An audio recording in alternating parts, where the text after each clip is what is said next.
Mr. Brooks, let's step back from digital assets and blockchain for a moment. Let's talk about where the internet was, where it's come to, where it's going, right? We're trying to level set here for policymakers. So originally, the internet was a read-only format, in essence. We're consuming information. And then there's additional layers that we place on. It became much more interactive. But counterintuitively, much more interactive, but much more centralized in Web 1, Web 2. What we're hearing now is Web 3. Policymakers need to understand the nature of Web 3. This is a hearing about a component of Web 3. Now, along those lines, what are the characteristics that defined Web 1 and Web 2? Mr. McHenry, thank you very much for that question. I think that's critical to understanding what we're all trying to build here.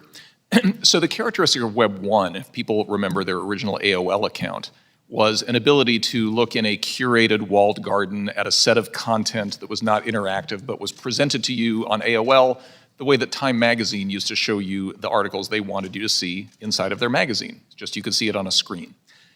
The innovation of Web 2 was that suddenly you could not only read content, but you could also write content. This is when the blogosphere became a big thing. People remember this from the late 90s, the early 2000s. The reason for the centralization of the internet, of course, was that all of that activity was being monetized by a very small number of companies. Facebook, as the chairwoman mentions, Google, and 2 or 3 other companies.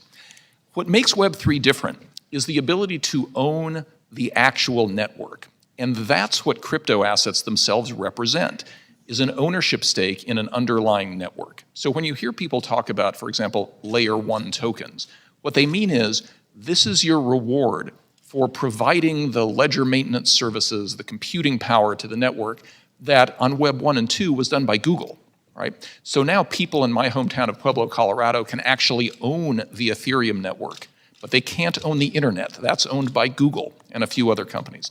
That's what the project of crypto is all about, is allowing people to directly own the networks that have native assets that are supporting it, and that's the nature of decentralization, where the token holders are the people who control the asset, not so Google. Token holders, for our language here on the Hill, those are digital assets, right? Which are the keys to open up the ledger for you to participate, right? Correct. So describe to us how those digital assets fit into this internet revolution, Web 3.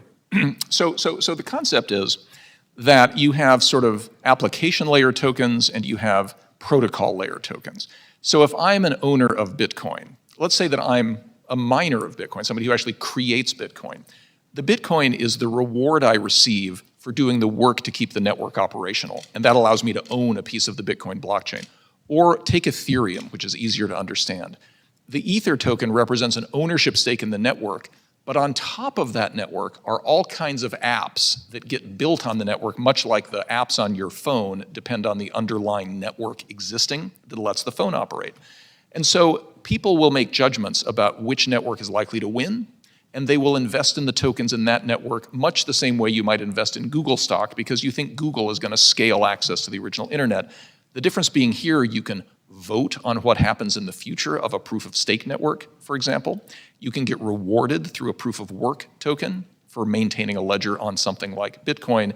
But the real message here is that what happens on the decentralized internet is decided by the investors, versus what happens on the main internet is decided by Twitter, Facebook, Google, and a small number of other companies. Okay, so getting this layer on digital assets right, for Congress to understand this, everything is built upon that on-ramp to this new internet.